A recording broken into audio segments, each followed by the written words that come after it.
بسم اللہ الرحمن الرحیم۔ السلام علیکم۔ اللہ پاک نے اس دنیا میں دو ایسی مخلوقات پیدا کی ہیں جن کو اللہ تعالیٰ نے عقل و شعور بھی عطا کیا ہے اور اچھے اور برے کی تمیز بھی دی ہے، اور ان کے اندر اچھائی اور برائی کا مادہ بھی رکھ دیا ہے، اور ان کی ہدایت کے لیے کم و بیش 1,24,000 پیغمبر بھی بھیجے، اور ان کے لیے سزا اور جزا کا تصور بھی پیش کیا۔ یہ دو مخلوقات جن اور انسان ہیں جنہیں اللہ تعالیٰ نے یہ دونوں مادے اچھائی اور برائی کے عطا کیے ہیں، اس لیے قیامت کے روز ان دونوں مخلوقات کا حساب کتاب ہوگا۔ عقل و شعور تو فرشتوں میں بھی ہے، لیکن ان میں صرف اچھائی کا مادہ ہے، اس لیے وہ صرف اچھائی کرتے ہیں۔ اللہ تعالیٰ نے قرآن پاک میں پارہ نمبر 27 میں 31 مرتبہ فرمایا، ترجمہ: اے جن و انس کے دو بھاری گروہو، تم اپنے رب کی کن کن قدرت کی نشانیوں کو جھٹلاؤ گے؟ پھر وہیں پر ذکر آیا کہ ہم نے انسان کو کھنکھناتی ہوئی خشک مٹی سے پیدا کیا، اور ہم نے جنات کو آگ کی لپٹ سے پیدا کیا۔ اس لیے جنات جب تک کوئی شکل اختیار نہ کریں عام انسان کو دکھائی نہیں دیتے۔ یہ انسانوں کی نظروں سے مخفی ہیں، اس لیے ان کو جن کہا جاتا ہے۔ ویسے تو سارا مکہ مکرمہ ہی بابرکت ہے، اس کی ہر جگہ در و دیوار، ریت کا ہر ذرہ بابرکت ہے، لیکن چند مقامات اور بھی خصوصیات کے حامل ہیں، جن میں سے ایک مسجد جن بھی ہے۔ مکہ مکرمہ کی تاریخی اور ابدی شہرت کے حامل مساجد میں مسجد جن بھی لازوال مقبول تکتی ہے۔ تاریخی کتابوں میں اس کی شہرت کے کئی واقعات ہیں۔ مسجد جن مسجد حرام یعنی بیت اللہ شریف کی شمال کی جانب تقریباً 3 کلومیٹر کی مسافت پر واقع تاریخی اسلام کی یادگار مسجد سمجھی جاتی ہے۔ اسے دو اور ناموں مسجد بیت اور مسجد حرس سے بھی یاد کیا جاتا ہے، تاہم اس کی سب سے بڑی وجہ شہرت جنات کے ایک گروہ کا قبول اسلام کا مشہور واقعہ ہے۔ ایک مرتبہ ہمارے پیارے نبی حضرت محمد صلی اللہ علیہ وآلہ وسلم قرآن پاک کی تلاوت کر رہے تھے کہ جنات کی ایک جماعت وہاں سے گزر رہی تھی۔ انہوں نے رک کر قرآن پاک کی تلاوت سنی۔ ایک مرتبہ آپ صلی اللہ علیہ وآلہ وسلم اپنے ساتھیوں کے ہمراہ مکہ اور طائف کے درمیان مقام نخلہ میں نماز فجر ادا کر رہے تھے۔ وہاں آپ صلی اللہ علیہ وآلہ وسلم پر وحی الہی نازل ہوئی، اور اللہ پاک نے فرمایا: اے نبی، فرما دیجئے کہ میری طرف اللہ کی طرف سے ایک وحی کی گئی ہے کہ جنوں کے ایک گروہ نے، جن کی تعداد 9 تھی، مجھے قرآن پڑھتے سنا، اور انہوں نے رشد و ہدایت کی کتاب کو نہ صرف قبول کیا بلکہ وہ داعی بھی بن گئے۔ تو وہ جن اپنی قوم پر جا کر بولے: ہم نے ایک عجیب قرآن سنا جو بھلائی کی راہ بتاتا ہے، یعنی توحید اور ایمان کی، جو اپنی صفاحت اور بلاغت اور خوبی مضامین اور معنی میں ایسا نادر ہے کہ مخلوق کا کوئی کلام اس سے نسبت نہیں رکھتا، اور کہا: اب ہم کسی کو اپنے رب کا شریک نہیں ٹھہرائیں گے، اور ہماری رب کی شان بہت بلند عرفہ ہے، اور نہ اللہ کی بیوی ہے اور نہ بچہ ہے، جیسا کہ کفار جن و انس کہتے تھے۔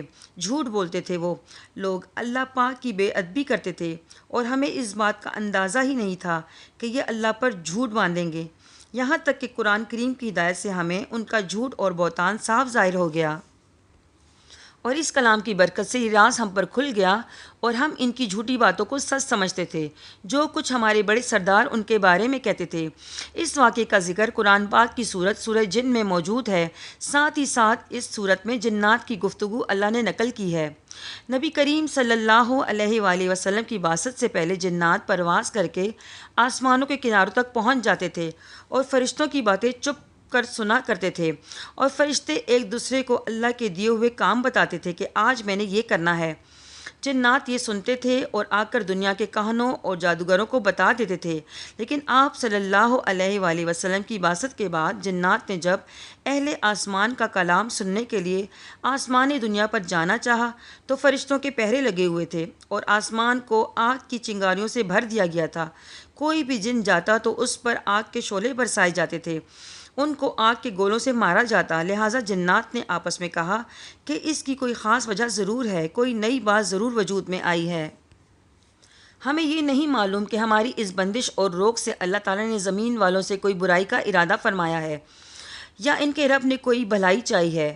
مشرق اور مغرب میں جا کر دیکھو کہ کیا نئی بات ہوئی ہے۔ یہ طے کر کے جنات تلاش کے لیے چل دیے۔ ان میں سے ایک گروہ کا رخ اتفاق سے ہمارے پیارے نبی کی طرف مڑ گیا۔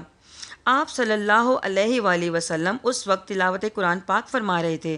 جنات وہاں رک گئے اور سننے لگے اور بولے: باخدا یہی رکاوٹ ہمارے اور آسمان کے درمیان میں پیدا ہوئی ہے۔ آپ صلی اللہ علیہ وآلہ وسلم کو تو یہ بات پتہ بھی نہیں تھی کہ جنات نے وہاں سے گزرتے ہوئے ان کا کلام پاک سنا ہے۔ انہیں تو اللہ تعالیٰ کی دی ہوئی وحی سے پتہ چلا تھا۔ ویسے تو نبی پاک کے سامنے جنات بھی آ جاتے تھے۔ اصل میں پیغمبر بھی بیک وقت دونوں کے پیغمبر ہوتے ہیں، چاہے وہ انسان ہو یا جن۔ اللہ پاک نے نبی اور پیغمبر تمام جن و انس کے لیے مابعوث فرمائے۔ اللہ تعالیٰ نے قرآن پاک میں فرمایا ترجمہ کہ انسانوں نے یہ بھی گمان کیا جیسے تم گمان کرتے ہو کہ اللہ اب کسی کو رسول بنا کر نہیں بھیجے گا۔ جیسا کہ حضرت عیسیٰ علیہ السلام 33ویں عیسوی میں اٹھائے گئے اور نبی کریم علیہ السلام 571 عیسوی میں پیدا ہوئے۔ صحیح بخاری میں حدیث موجود ہے کہ حضرت عیسیٰ علیہ السلام اور حضرت نبی علیہ السلام کے درمیان 600 سال کا فرق تھا۔ اس پیریڈ کو فترت کا پیریڈ کہتے ہیں، یعنی اس 600 سالوں میں پوری دنیا میں کوئی بھی نبی مابعوث نہیں ہوئے۔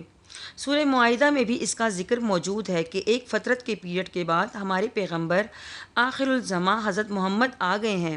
ایسا نہ ہو کہ تم یہ کہو کہ ہمارے پاس کوئی ڈر سنانے والا نہیں آیا، تو میں نے ڈر سنانے والا اور خوشخبری سنانے والا تمہارے پاس نبی کریم صلی اللہ علیہ وآلہ وسلم ایک مبارک ہستی کی صورت میں بھیج دیے ہیں، بس تم ان پر ایمان لے آؤ۔ ایسی قوم جن کے اوپر کوئی ڈر سنانے والا پیغمبر نہ ہو، انہیں اہل فترت کہتے ہیں، اور جن اور انسان یہ سمجھتے تھے کہ اب کوئی پیغمبر نہیں آئے گا۔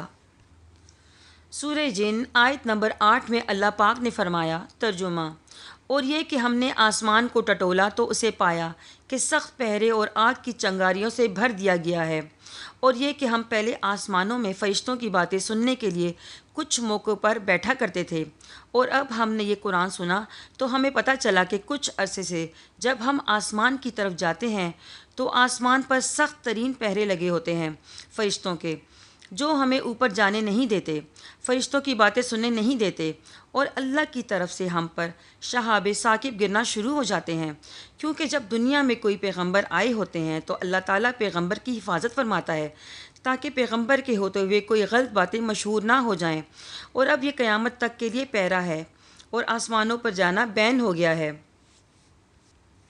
سورہ جن آیت نمبر 8 میں اللہ پاک نے فرمایا ترجمہ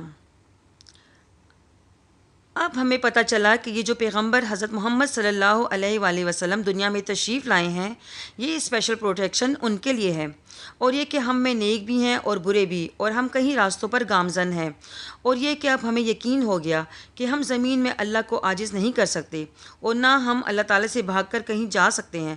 بس جو شخص اللہ پر ایمان لاتا ہے تو نہ اس کو کسی نقصان کا اندیشہ ہوگا اور نہ ہی کسی ظلم کا۔ ان جنات نے اسلام قبول کیا اور اس کی تبلیغ بھی کی۔ قرآن پاک کی سورت سورہ جن اس واقعے کے تناظر پر نازل کی گئی۔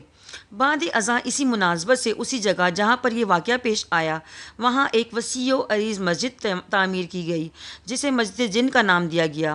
وقت کے ساتھ ساتھ اس مسجد کی تعمیر اور مرمت کے دوران اس کے ڈیزائن بدلتے رہے، مگر اس کے قیام کا دلچسپ واقعہ آج تک مسلمانوں کے دلوں میں تازہ ہے۔ الحرمین الشرفین کی زیارت کا شرف حاصل کرنے والے مسجد جن کی بھی زیارت کرتے ہیں۔ ماہ رمضان میں یہاں افطار کا خصوصی انتظام کیا جاتا ہے، جہاں دنیا بھر سے آئے زائرین عقیدت اور احترام کے ساتھ حاضر ہوتے ہیں اور عبادت کرتے ہیں اور نوافل ادا کرتے ہیں۔ آج کی ویڈیو یہیں تک ہے، دعاؤں میں یاد رکھیے گا۔ اللہ حافظ۔